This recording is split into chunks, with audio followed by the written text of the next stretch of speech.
was raised in Angelina's restaurant, where I learned how to set a table before I knew my ABCs. Angelina's was my playground, the place I spent my formative years, with one foot in Old World Italy and the other in Bohemian Greenwich Village. In the early 1900s, my namesake and maternal great-grandmother, Angelina Mora, came to America from the Piedmont region of Italy. She was illiterate, abandoned as an infant, and raised in an orphanage with no formal education. When Angelina first arrived in New York, she found work as a scrub woman and then a laundress. Despite her lack of schooling, Angelina evolved into a shrewd businesswoman. She was leaning in long before it was fashionable in what was very much a man's world.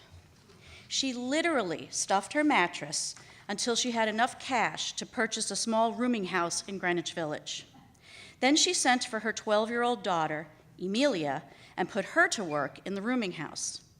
A highly skilled seamstress, Emilia resented being brought here from Italy to work at menial labor, but she also idolized her mother's entrepreneurial spirit.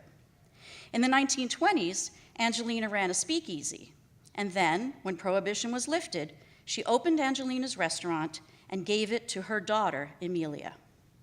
Emilia had only a third-grade education, but she inherited her mother's business acumen. Angelina's restaurant was the roots, my grandmother would say, the foundation from which 4 generations of my family sprouted.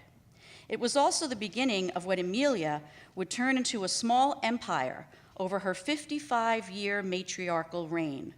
3 pieces of real estate and 2 successful restaurants on Greenwich Avenue, which provided lifetime employment for her 2 sons and a daughter, my mother Gloria, not to mention decades of culinary excellence. I spent a lot of my early childhood in Angelina's, where my mother worked as a waitress. I can still picture my grandmother, Emilia, whom we all called Ma, seated at the family table, polishing flatware and wiping out glasses, greeting her customers upon their arrival. Yes, the food was fresh and delicious, and my bartender uncle made a fabulous old-fashioned. But regular customers and tourists alike were predominantly drawn in for entertainment. Angelina's had a renowned legacy of open familial bickering, drunken drama, and behind-the-scenes scandal worthy of a television sitcom. If reality TV was around back then, my family would have been stars. There's an Angelina story that goes like this. 2 women arrived at the restaurant. "This is the place I was telling you about," one said upon entering. "See, there's the father at the table, and the sons behind the bar." At which point, Pa, my grandfather, cut in to finish the woman's sentence, "And the Holy Ghost is in the back."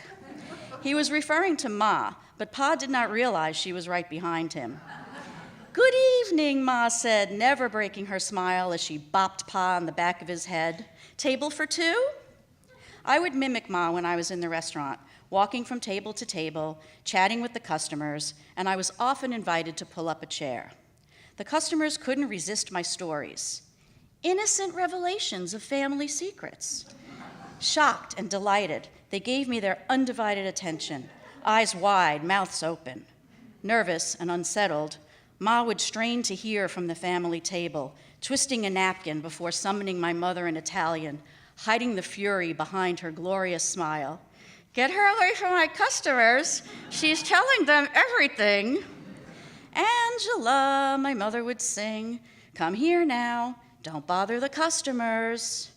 "Don't worry, Mommy," I once called back across the crowded restaurant. "I didn't tell them you say F-U-C-K." I reveled in the customers' adoring attention and laughter, even as my mother dragged me to the bathroom for a spanking.